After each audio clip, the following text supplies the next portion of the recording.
The views expressed on this episode of the Came to Believe Recovery podcast do not necessarily reflect those of KHLT, Take 12 Recovery Radio, or our affiliates. The opinions on this episode should not be taken as medical, psychological, or professional advice and are those of the host, co-host, and guests. KHLT and Take 12 Recovery Radio are not affiliated with any particular 12-step fellowship.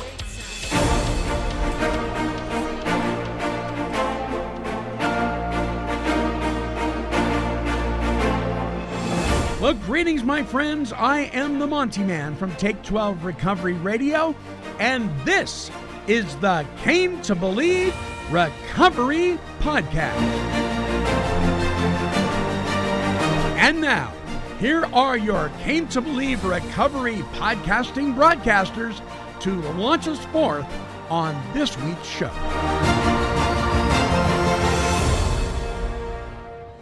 Well, hello, everybody. My name is Alicia, or you can call me Al today. Welcome to the Came to Believe Recovery Podcast. I am here with Tom as Tom and the Hawaiian gnome today, Monty Man. If you're watching us, you'll see that we dressed up, some of us did, for the week of Halloween. Yeah, and we'll probably get mail. Good. Address it to Tom because he did not dress up.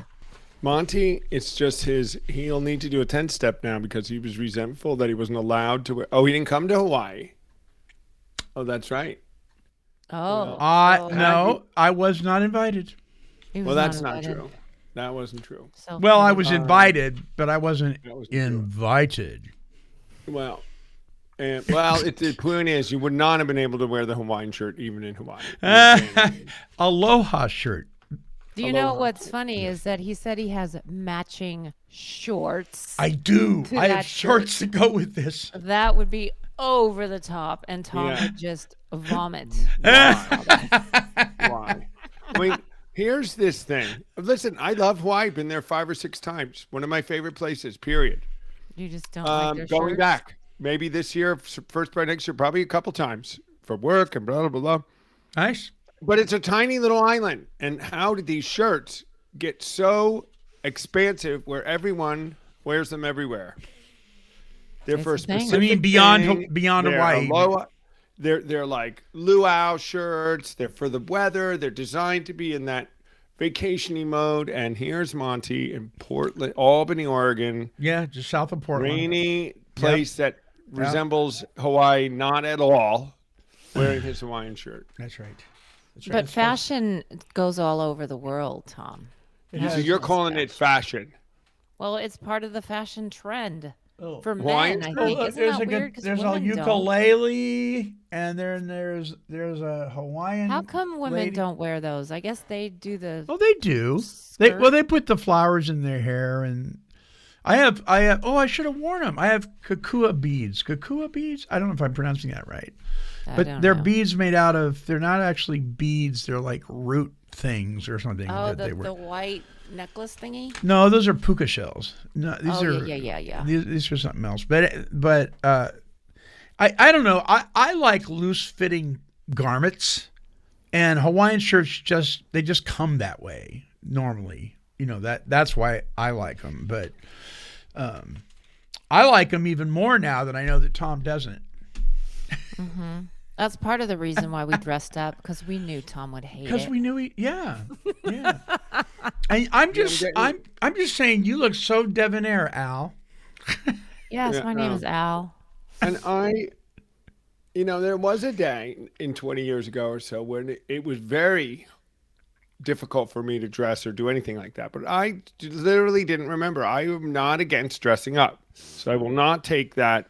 No, because even yesterday you said you weren't going to. You didn't tell me. Did you tell me yesterday? Yeah, I said we're dressing up. I sent the email. It says don't forget to dress up. He doesn't read them. Whatever.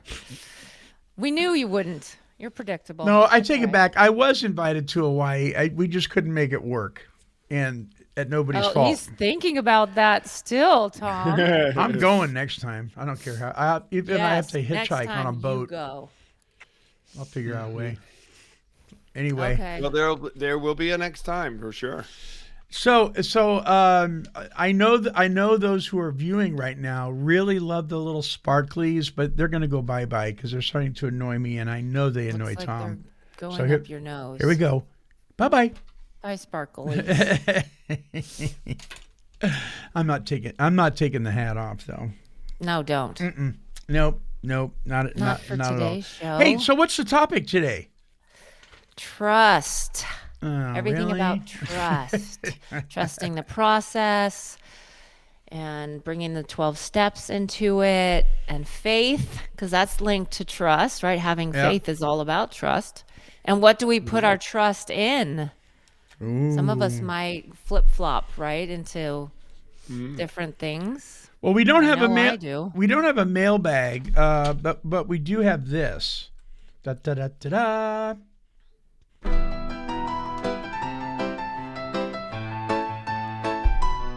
Hey there, friends, gather round. It's Muncie the man with stories profound. We're diving into tales, both wild and bold. Time to play true or false. Let the fun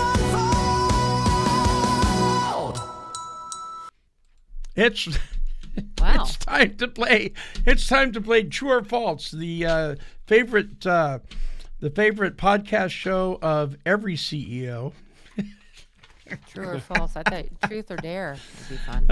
True or false? Okay, so if you get it right, you get the cowbell. If you get it wrong, we all know what you get. You get the fluff machine. All right. Are you testing us? I'm testing you guys. Yep, here we go. Okay. All right, number one.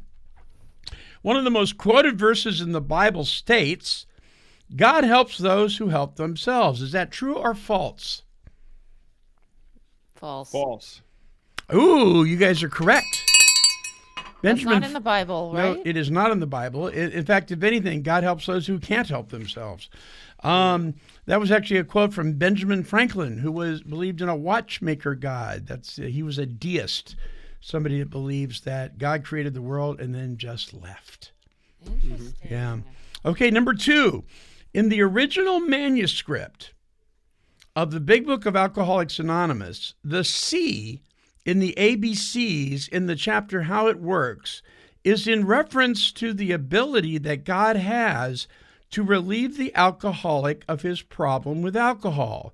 The statement reads as follows: God can and will.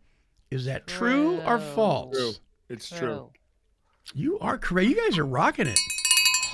Yeah, so the key in that one was in the original manuscript because, it said God can and It will. reads a little bit different, right, in the fourth edition? Yes. What we want to note is when all of you hear Mrs. Martinez saying, I don't really know anything about this. I don't really know this stuff. I'm not good enough. Look, she's answering all the questions. Well, I can tell you why, because on the Wednesday meetings that I lead, we read that, so it's in my head. If it wasn't, I would let Tom answer.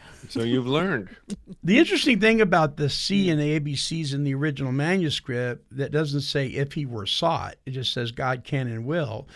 It's really great because God working in our lives is not contingent on our behavior. It's contingent on what he wants to do. So aren't you glad that even when we don't seek him, God can and does work in our lives? You know what I mean? Right. And it takes the ambiguity out of it too. God can and will, saying that's it. You know, if you say, and like a if he promise. was sought, it gives the opportunity that you could seek other things.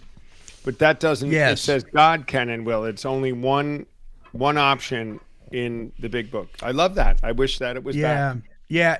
It's very when you put if he were sought, it kind of makes everything works oriented instead of grace. But we do have to seek. No? Well, God won't render whole us white other- as snow without our cooperation. I mean, we do know that, right? But yeah, I love the can and will too. Okay, here's number 3. This may shake your world a little bit. I hope it does. A rumor has persisted for years in the Fellowship of AA that Bill Wilson wished he could have changed rarely to never in regard to the beginning of chapter 5, How It Works. Rarely have we seen a person fail who has thoroughly followed our path. Did Bill Wilson actually say that he wished he could have changed that? Is that true or false? I hope it's true because I've quoted that before. I'm thinking it's false by Monty's face. No, I'm going to say, because we all say this too, and I've heard others tell me so, if they're wrong, that he said if there was one word I could change, it would be rarely to never. So I'm going to say it's true. Well, Tom, it's not. And here's the proof. So, Alicia, you get a bell. Okay. In a letter to Les V dated May 25, 1961, Bill W. stated, concerning your comment about the use of the word rarely in Chapter 5 of the Big Book, my recollection is that we did give a considerable thought at the time of writing it. I think the main reason for the use of rarely was to avoid anything that would look like a claim for 100% result. Assuming, of course, that an alcoholic is willing enough and sane enough, there can be a perfect score on such character. But since willingness and sanity are such elusive and fluctuating values, we simply didn't like to be too positive. The medical profession could jump right down our throats. I do remember thinking about it a lot. The following question and response were made at the 1970 General Service Conference as part of the Ask It Basket questions. Bill was, of course, still living at the time and was able to respond. The question was this: has Bill Wilson ever said if there was a change he would make in the Big Book, it would be to change the word rarely to never at the start of Chapter 5? Bill Wilson answered, no. I had never considered this. Found in the 1970 General Service Conference report, page 31.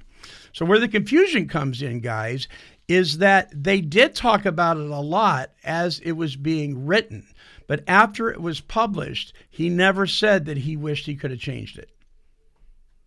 But isn't that kind of the same? No, it's not. No? No, because if you make the statement, if there was anything in the Big Book that Bill Wilson said he would like to change, it would have been this. Now, he didn't say that. Okay. They talked about whether they should use rarely or never before they ever wrote it, and they decided as a conference to keep it at rarely. All right. So how we'll did have that to ever get started? I mean, I've heard Because people it's that been are- misunderstood. I can see where that could get that could get switched, when you play telephone, right? I can see where you start out with Bill considered it before writing it and end up with 100 people at the end. So do we need to take that out of the legacy And guide? Probably. I think Clarence supported that, though, and that's where we go. Is because Clarence was back there then in those conversations, and I think Steve said he would have gone with never. Well, but there's a caveat to never. Never is if you thoroughly follow the path. So you have to do it 100%, which is we know. No, you were going to say nobody does. Move over into the square there a little bit more there, Tom. There you go. You're good. Yeah, so they did consider it. But once it was written, there isn't any record of anybody saying that they would like to That change they wish it. it was changed. Well, Yeah. let's set the record straight. That's a good thing to do. That's good to know. Yeah. Yeah, it's So all just good. interesting stuff. Corrected. I like the question stuff segment. Yeah. So here, just a little added history here. This is from Dick B. Bill himself many times said there were failures galore. Quote. So did Bob in less dramatic language. All in all, there is little actual evidence to indicate that any of the pioneers claimed 100% for their programs, whatever they were. Myth and speculation really don't mean anything. And there are certainly are no later credible surveys other than Dr. Bob's memo and the survey taken by Clarence Snyder in Cleveland showing a 90% success rate there. Yeah. Oh, that Well, makes sense. we're taking the surveys now. Yes. It's a new day. All right. That does it for true and false. Let's see. We got a closeout bumper for that. Bumper bumper bum. True or false, let's take a chance. Dive into the stories, let your instincts dance. Fiction or fact, just guess what you see. Woo! Step right up now. Come play with me.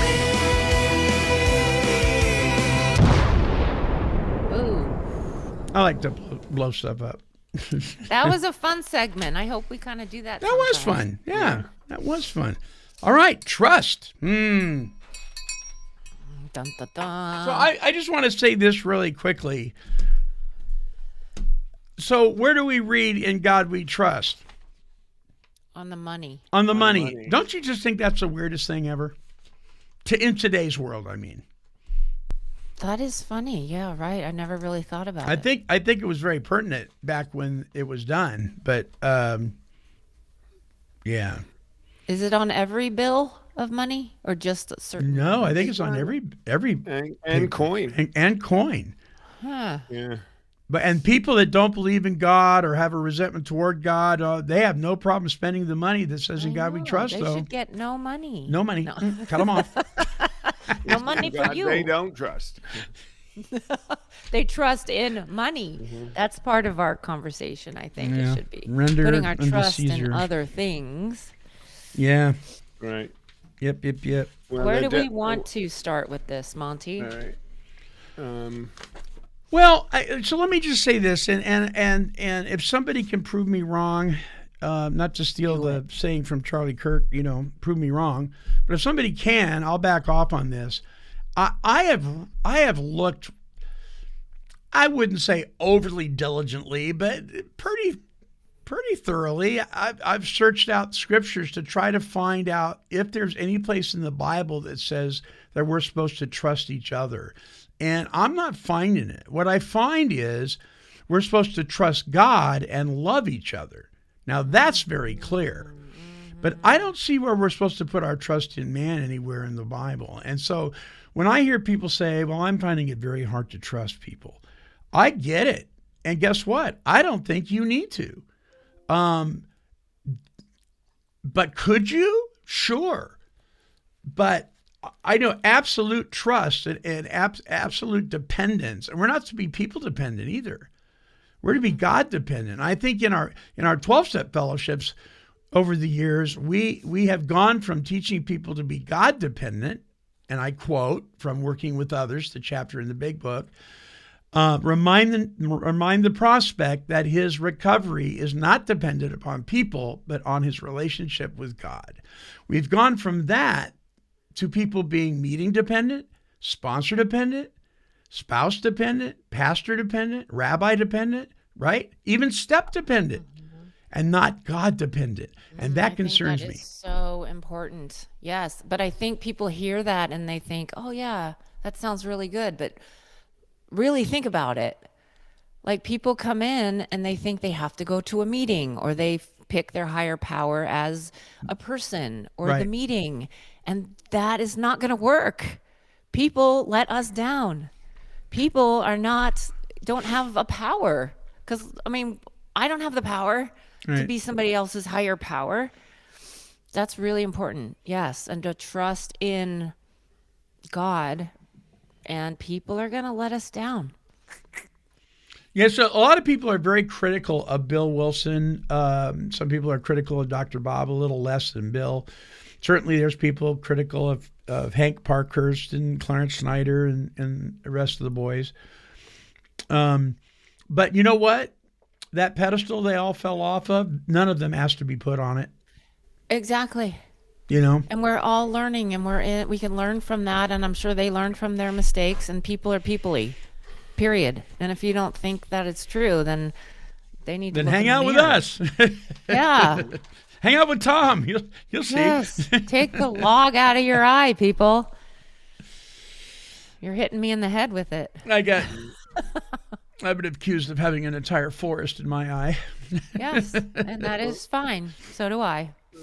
Well, I did a bunch of research too, and Alicia and I had a conversation yesterday, and trust has some different paths it can go down.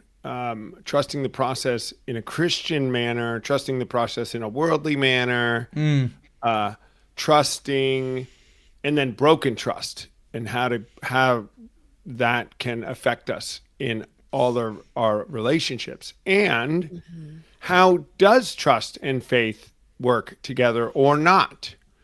So interesting definition, guys, here that I found. Trust and faith are related concepts, but have different distinct meanings. Tell me what you think about this. Faith here says is often defined as a strong belief in something that cannot be proven, such as a higher power or spiritual entity. It is a conviction that goes beyond observable evidence, right? And then trust, on the other hand, is based on evidence, experience, and reliability. It represents a complete reliance on another person or entity, often emerging when faith is tested. While both terms involve faith and resilience, faith typically operates in the realm of intangible, whereas trust is more commonly associated with interpersonal relationship and a tangible experience. What do you think about that? My brain is doing somersaults right now. Yeah, mine is too.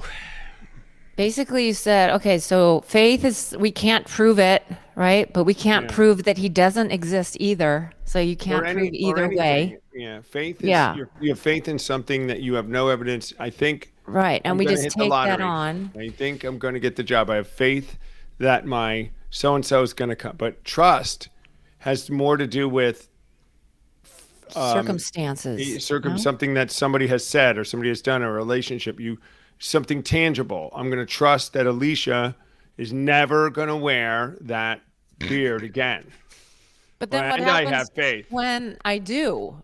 Well, no, I would be this. I trust that Alicia is going to come to Nevada City and make sure that all the things under her responsibility will happen. Like sitting here today, I trust it, but that has evidence and things around it, right?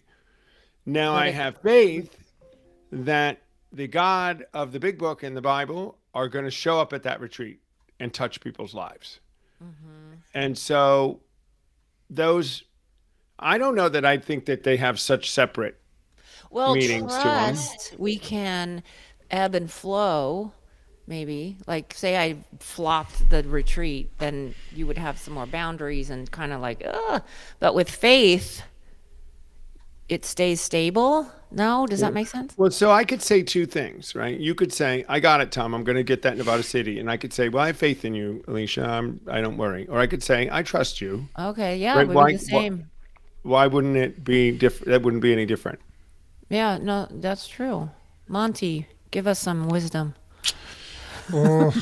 He's sapped of wisdom with that hat on. Well, No, it's the shirt. there's a Well, possibility. yeah, the combination. So there's a possibility those who are viewing this, right? I have to interrupt and say this, that are viewing right now may not know why we're dressed up like this, because the first part of this I don't think did video. I think it did audio only for some reason, and I just corrected it. So the reason we're dressed up like this is because Tom hates it.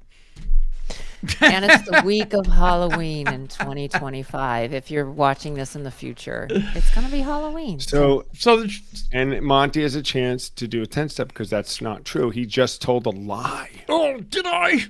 Yeah. Tom doesn't does not hate it. He doesn't hate He it. just didn't do He it. dislikes it very deeply. It's just not true. Why am I getting? All right. Because you're easily forgetting seen about through. you, That's why. and We know I your don't care character. Anything about And you it's guys. okay. We have grace for you. So back to Monty, the topic. trust. Yeah. So I think what the problem is I mean, we use the English language is weird, right? I mean, we use words and we don't even know what they mean half the time.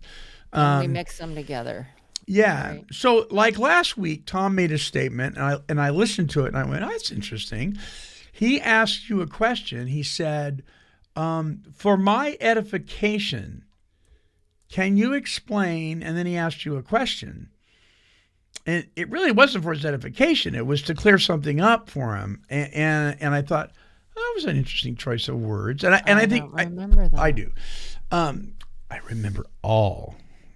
You know what I'm saying? No, but I mean, my point is sometimes when we're talking or having conversations or even what we believe, a lot of times the words we use in the English language, we may not fully understand. And I think when it comes to trust and faith, it can be that way. So I'm wondering if it isn't so much,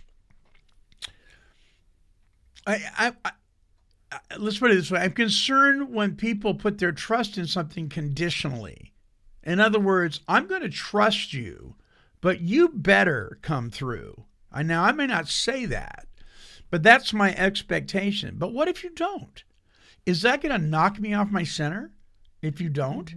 I'm going to have faith in you that you're going to show up for the retreat, because evidence demands a verdict here. And the evidence has been you always show up for the retreats you say you're going to show up for. So why wouldn't I have faith in that? But if you don't, the most it's going to do is I'm going to be concerned and hope you're okay. But I'm not going to be going, there goes Alicia, not showing up again, because that's not her MO. So I think if we allow the break of trust or the break of faith in something to affect us to the degree that we become ineffective ourselves, then we're in trouble. Mm-hmm.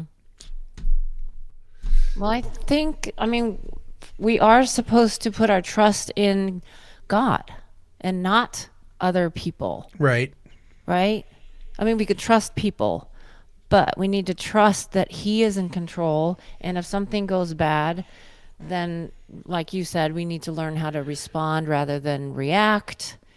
And we can set boundaries. We can have conversations with these people. If it's a constant habit of them letting us down, then our trust might shift. Why do you think humans have the need, or at least they think they have the need, to put trust in another human being? Why do you think we feel that we need to have that? What comes to my head is probably because we're innately made to trust God, and we're putting that trust into something else.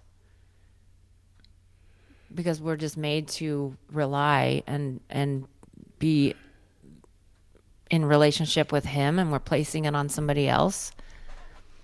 Maybe. But why do I feel like I need to be able to trust my spouse?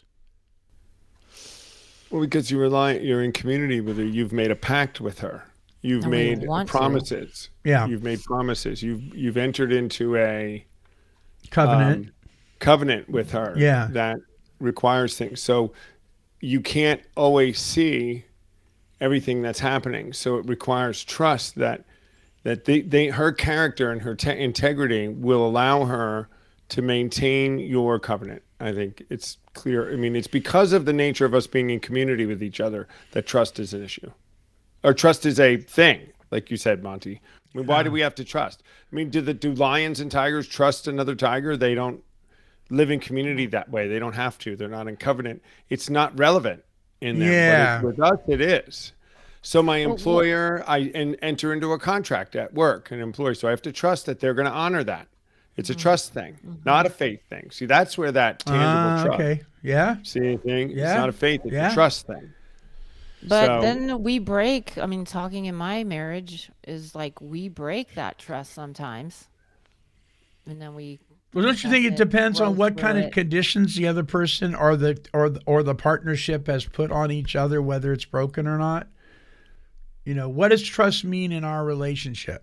Like when a couple sits down to write their own vows, for instance.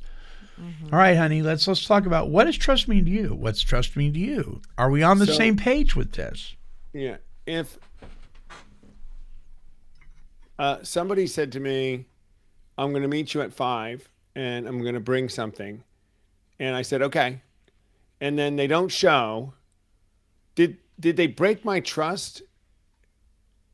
Maybe, but basically what they did was they disappointed me. They failed. They lied to me, or they hurt me. But I don't know. You know what I mean? And I wouldn't say they again 2 times. Then I have a trust issue. Then it's a trust thing. I would say to them, if you don't do that again, I give you one thing, but the next time I got to be able to trust that you're going to show up on time and you're going to do what you say you're going to do.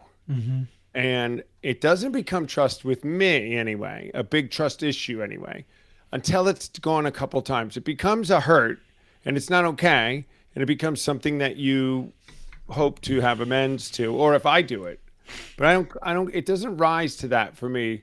Trust is, that overall belief that this person or thing, integrity, is going to come through.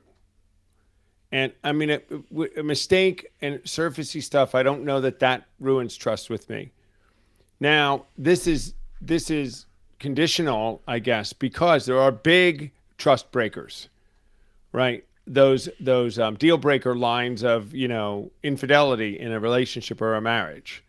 I mean, that one incidence of that isn't just, oh, that's okay. If you do it 2 or 3 more times, then I won't trust you. Right. That's a big one. That But would interestingly, some marriages survive that. You know what I mean? But well, I guess that's surviving it and having individual. it be a breach of trust are two different things, right? I mean, it's a breach of trust, Oh, totally. But whether that somebody can now forgive and move on, that's the whole point of we should talk about. I That's mean, the have any of trust you had your element. trust busted like that so badly? I mean, let's just talk about it. I mean, can you think of a time when you just lost trust and it was it was devastating? The only thing that I can see is that I did that to other people, like my Yeah. children. And I'm still in that wreckage. But I don't think anyone ever cheated on me. If they did, I didn't know it. So the only one I can really think of is I had a buddy who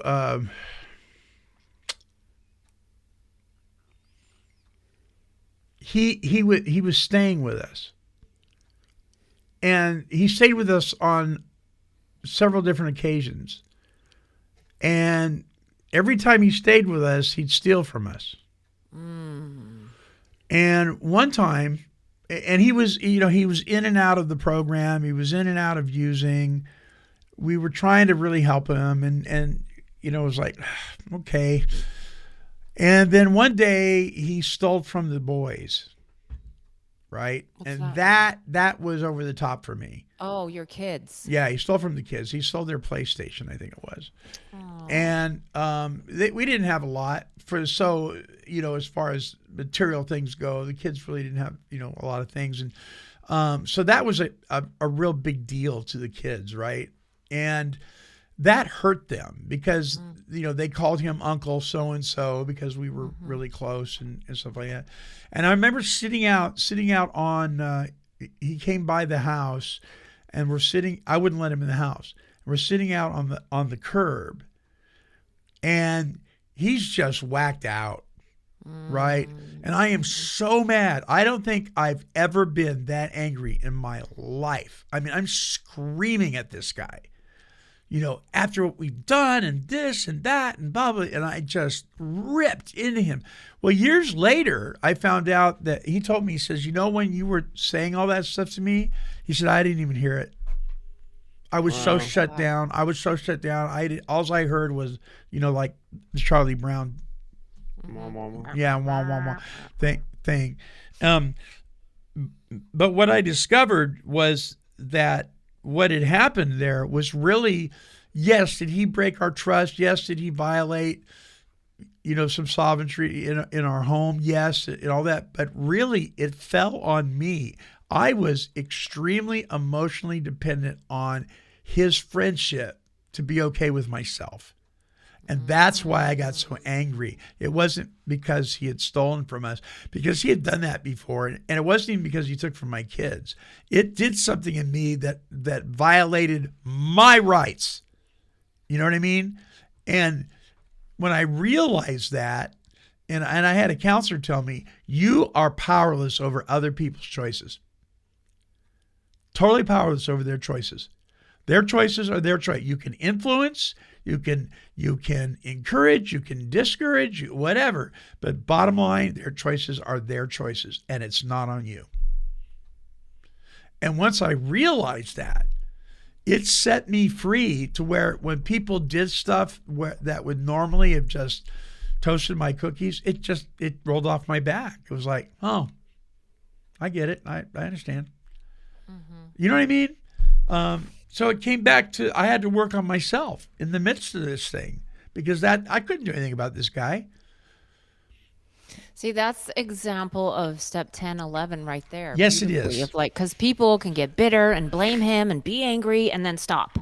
But you went deeper. And why did this happen? Why did I let this happen? What can I learn from this? Blah, blah, Yeah. blah, blah. That's 10, 11. That's how we live. And it's beautiful. Yeah. And But yeah, man, I it love was that. hard. Yeah. It was rough. I mean, it made me sick. I was so upset. People have strokes because they get that upset. Healthy people. Cortisol just goes right Yeah. through your body, and I had a friend, well, a very close friend, best friend growing up and in time, and he was an alcoholic as well, engaged and not engaged. And when I think back now, and I know this, I Yeah. could never trust him. He would steal from you behind your back and lie right to your face that he right. did it. Take some little something, lie to your face, say something about you, use you in a way, manipulate Yeah. always. And it was an absolute trust issue. Yeah. Couldn't steal your girlfriend right out from under you. Good friend. You went to the bathroom, hitting on your girlfriend. This was his character. He was that way. And that's trust. You can't trust to Yeah. be around it. Now that I didn't have to get over that. I had to learn, well, fool me once, shame on you. Fool me twice, shame on me. And I keep coming back for more. Whose problem is that? But when it's somebody that's like family almost, Yes. it becomes harder That to just, yeah. you Yep. swipe them away. And this was like that. But there was a point where I had to say, I could love you and I can forgive the event, but I'm not letting it happen again. Yeah. You've proven no evidence to me at all that you're trustworthy. And it would have taken a while he could have said all he wanted to say about you can trust me and I'm sorry. And that would have been okay and good, but I wouldn't have trusted him for some length of time. Yeah. Well, it's So interesting. I think it's same in relationships, in a marriage or a boyfriend girlfriend or relationship. When there's a cheating, there can be true contrite, repentance and hurt, and really they are regret and vow in every way never to do it again. And it could be in their heart that they won't. Yeah. They really are changed, and it's still. I don't know that I could let it go right away. Yeah. So back to this guy that I was telling you about. Years Yeah. later, so we actually, the house we live in now, the windows in the back part of the house, right across from the studio, we put these really heavy planks. We screwed them into the framework of the window so you couldn't get your body in the window and out of the window, right? To keep him out? To keep him out. Wow. Yeah, we boarded it up. That's how concerned we were. And a few years after all the incidents has happened, he's going to meetings, he's going to church, he's doing well, right? And he came over one day and he goes, "Are those windows boarded up because of me?" And I went, "Yeah, they are." And he goes, "Wow, that stings." Well, it's true. I said, "What can I say?" I said, "There's two things going on here. First of all, I can't get them off of there without destroying the windows. And the other one is I don't know that I want to take them down yet, man." Wow. Yeah. And he goes, "Yeah, that hurts." And I said, "Well, I understand that. I'm you. I've done things too, but that's just kind of part of the circumstances of." That's the evolution of our behaviors, right? It just kind of grows in. And then, then when we did the house, we did the remodel of the house, and that all went away. But I've had thoughts. He's getting ready to get out of prison. He's in prison back in Minnesota or something like that. And my brain. It's been years since he's violated anything with us. And my brain still goes to, would I let him stay in our home? No. No, I don't. Because, and here's why. Not so much because of my issue with him, but I have a wife. And I'm responsible to her first. right? And we have made a pact with each other, other than somebody coming through and visiting and staying in the guest room, or that's a different thing. But as far as living with us, nobody's living with us anymore. We're just not. And this may sound selfish, but it's our turn. You know what I mean? And more importantly, it's my wife's turn. It's her turn to have her home and not have to worry about anything inside the house. And be safe. And be safe in her home. In her own space. Yeah, Yes. that's what So let's look at, or unless you have more comment on that, No. Alicia. Oh, Mm-mm. Let's look at trust the process, because it's interesting. I want to show you the two different kind of lines of thinking depending upon where you're coming from. So this one says 10 reasons why it's important to trust the process, okay? And here it says, you're calmer, you're more confident, you're less likely to hurt yourself, you become patient, you become resilient, you become open to change, it will lead you to your purpose, it helps you practice gratitude, you grow through everything, and you realize that timing is everything. That's 10 reasons to trust the process just in wow. in normal. Now listen to this. If you put it in a Christian context, now careful guys, this is not a church, no particular church, Right. a Christian context. Trusting the process means surrendering control and faith in God's plan for your life. So it says surrendering control, letting go of the desire to manipulate outcomes, having faith in God's plan, embracing uncertainty, and patience and resilience. That's what trusting the process is in a Christian context. Surrendering control, having faith in God's plan, embracing uncertainty, patience, and resilience. They're not the same, those two definitions, are they? No. Wow. The one that I'm like, ugh, embracing uncertainty. Embracing it, not just accepting it, but embracing it.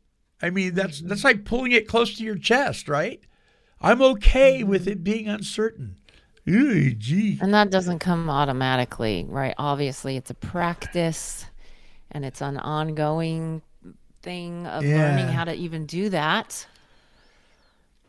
And But the calm, like you mentioned, Tom, you're calm. You're more calm, right? Right. I mean, obviously, if a situation, normally would just have you tied up in knots, and it's not doing that anymore, what an incredible gift that is. And people will say, how can you not be upset about that? And it's just like, Right. Well, here, Monty, I'm going to read deeper into embracing uncertainty. Yeah. 'Cause it certainly would be something that everybody has an issue with, right? yeah, We want to control. It says embracing uncertainty requires stepping into the unknown with courage and trust.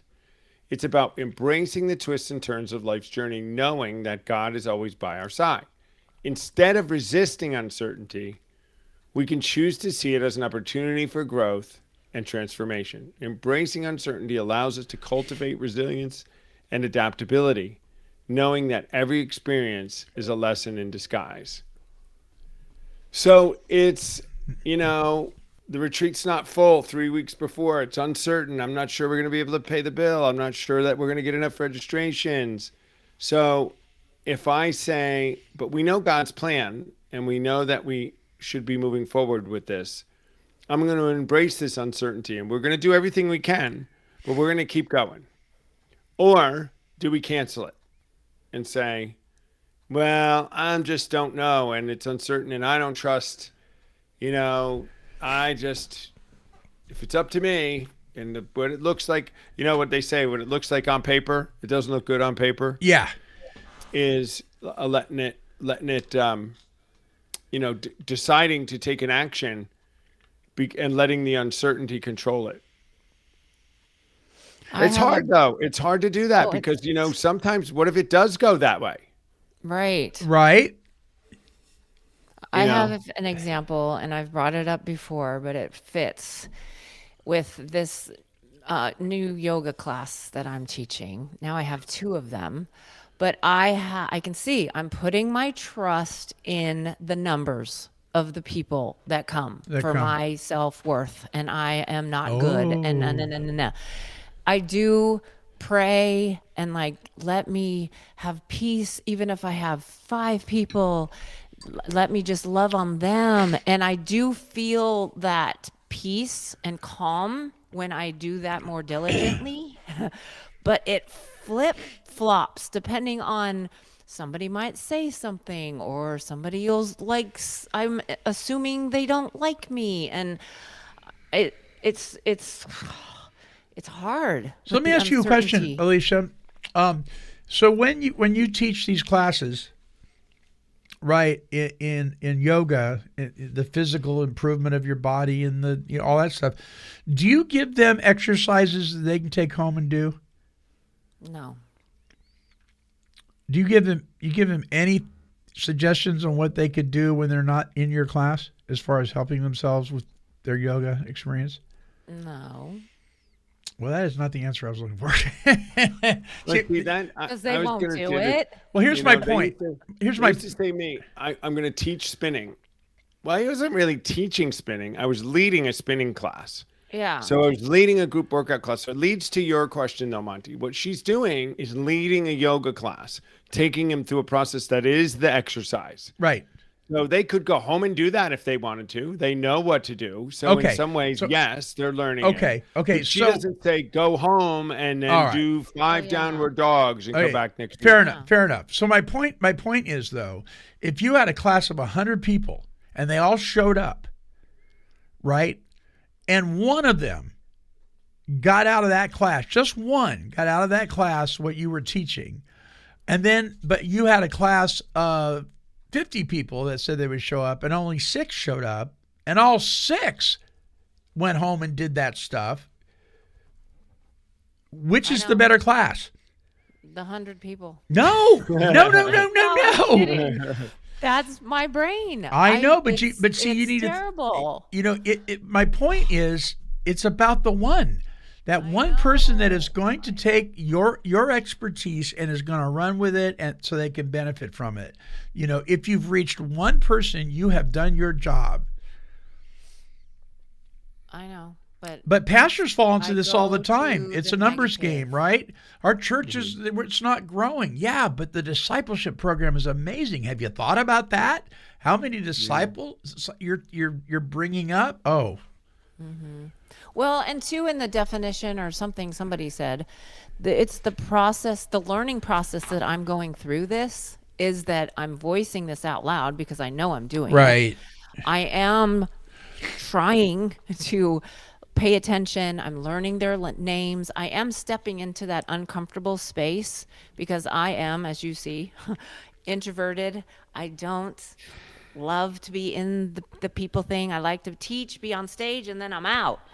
And yoga is very different. And I need to be engaged and be present. And I'm not in practice of doing that.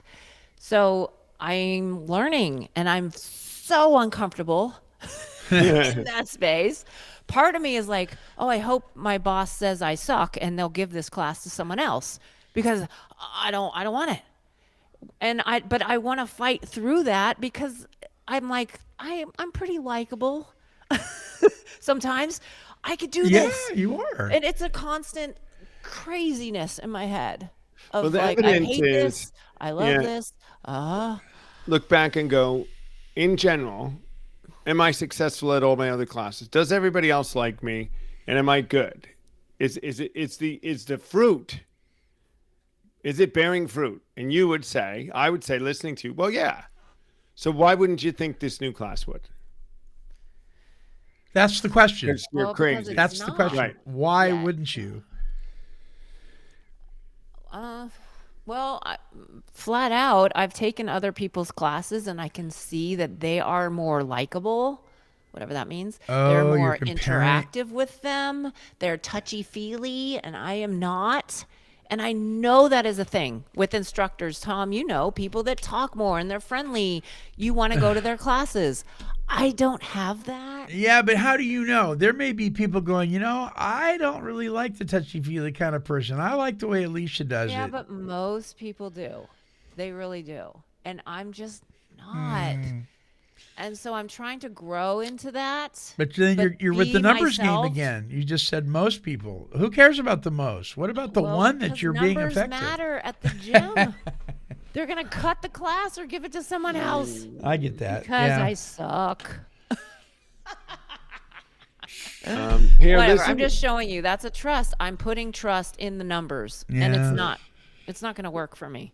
Look at this one, 13 signs that you have a trust issues, all right? Now let's no. look at this when you have it, right? This is 13 signs of trust issues, okay? You focus on the negative. There you go, Alicia. You feel like you have to do everything. Perfectionism. You're suspicious of friends and family. You avoid intimacy. You hold grudges. You pick fights. You keep to yourself. You avoid commitment. You spy on people or check their phones. You're a loner. You find yourself in relationships with untrustworthy people. You smother people you care about. You have a fear of abandonment. I have like 10 of those. Truly. With So this you have class. trust issues. Well, that's trust issues for some reason, but that question goes back. Why?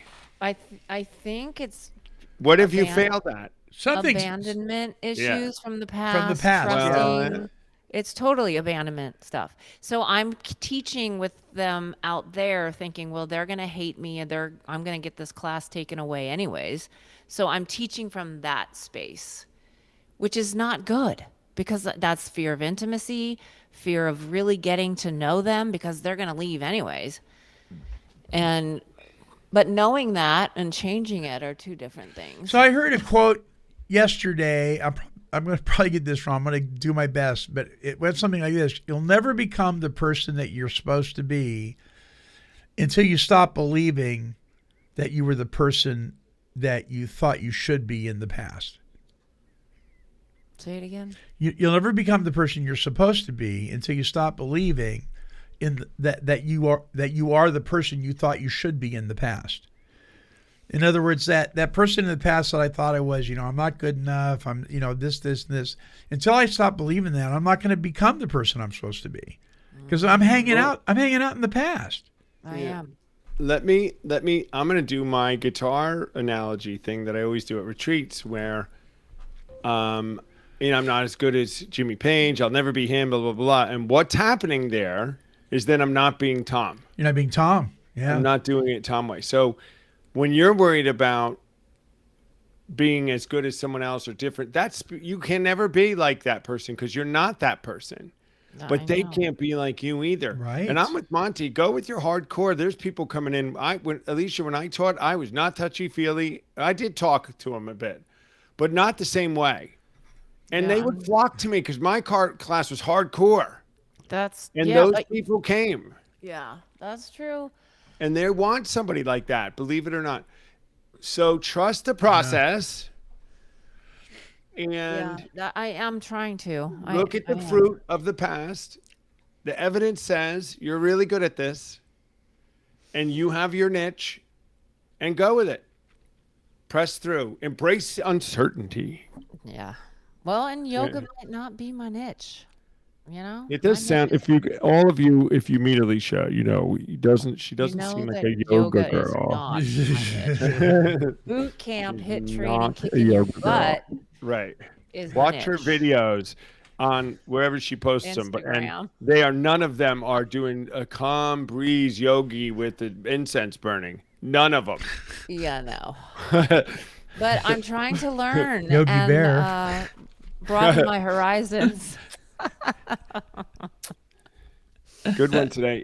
Guys, it's important though, but it is important for people to know that broken trust does affect things. And if you're one of those 13 things in life, look how it paralyzes you in moving forward and in developing new relationships.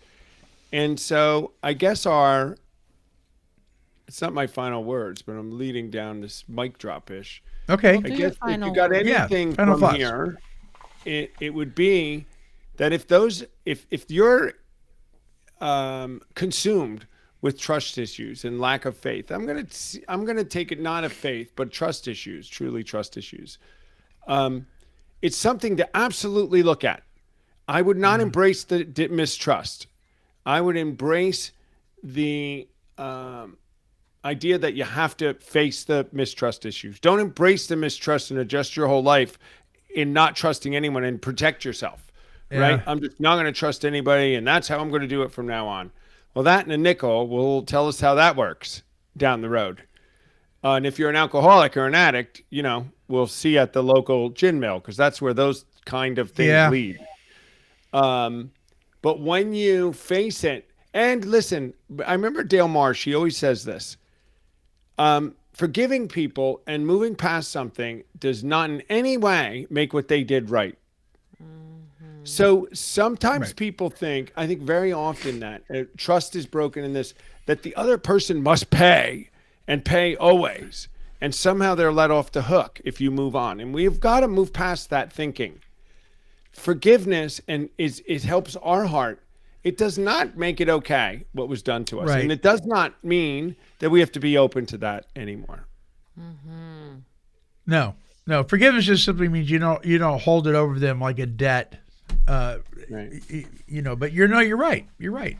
And in our process, guys, if you're in addiction and if you're seeking a way in a process, the 12-step process as outlined by the founders gives a really great process to begin working through not just trust issues, but all other issues in life, and leading to a level of freedom, peace, and happiness that you have never imagined. Amen. Alicia, closing thoughts from you.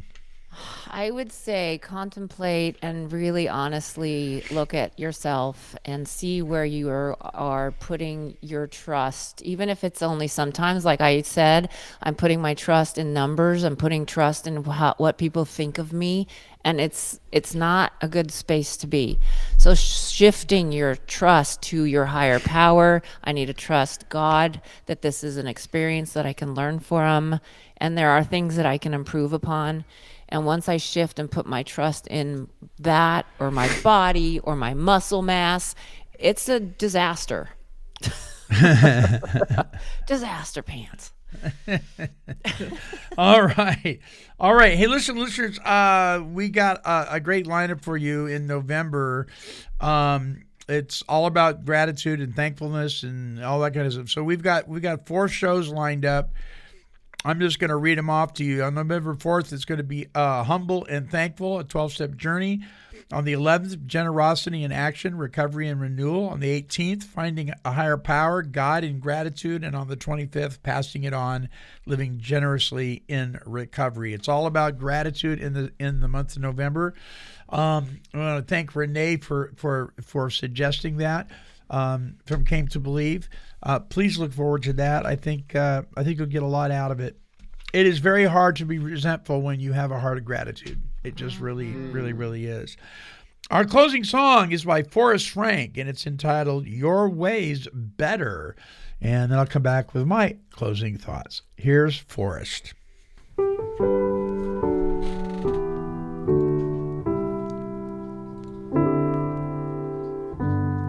When I'm overwhelmed within from the weight of all my sin, I need a friend to call my own. I need a house to call my home. When I'm broken down inside and there's nowhere else to hide, I need a place where I feel known. Can someone help me? Then I hear you reply, bringing teardrops to my eyes, saying I'm not alone. Oh Lord, I need you now more than ever. Would you put my heart back together? I searched the world till my head hurt just to find out your ways better. Oh, oh, your ways better. Oh, oh, your ways better. Oh Lord, your ways better. Jesus, your ways better. Lord, I am so thankful for the ways that you bless me. Everything you say make jet ski. You love every part of me, even when I was messy. Now I see the art in your beauty, so I can finally sing out. Jehovah Jireh, provider. Your way always gets me higher. Even on my darkest days, you're a lighter, my Messiah. Oh Lord, I need you now more than ever. Would you put my heart back together? I searched the world to my header just to find out your ways better. Oh, oh, your ways better. Oh, oh, your ways better. Oh, Lord, your ways better. Jesus, Lord, I need you now more than ever. Would you put my heart back together? I searched the world to my header just to find out your ways better. Oh, oh, your ways better. Oh, oh, your ways better. Oh, Lord, your ways better. Jesus, your ways better. Oh, oh, your ways better. Oh, oh, your ways better. Oh, oh, your ways better. Jesus, your ways better. It's better, better, better. It's better, better, better.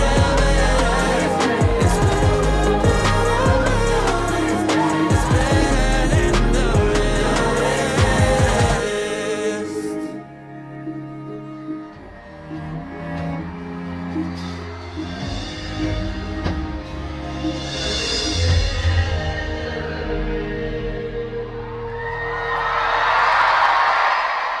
Well, our topic has been trust.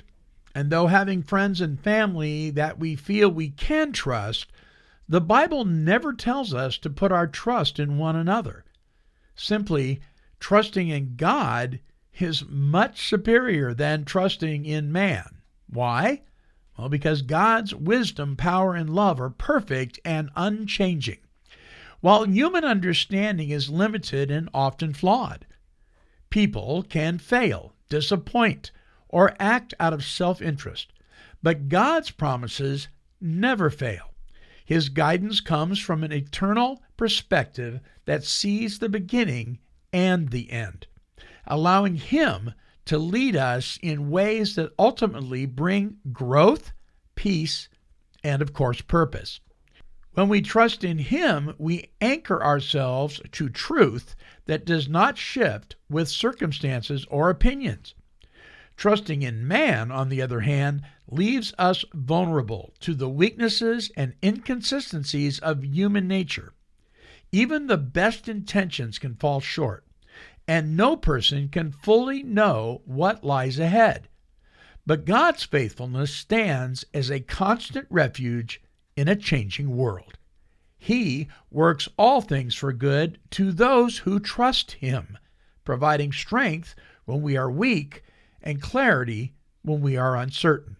In putting our confidence in God rather than people, we find a peace that is not dependent on others' reliability, but rooted in the unshakable foundation of His divine goodness.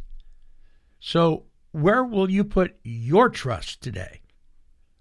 It's something to think about.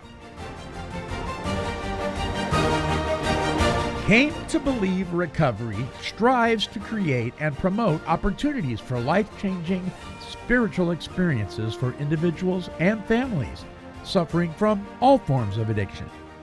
For more information, help, and support, visit cametobelieverecovery.org.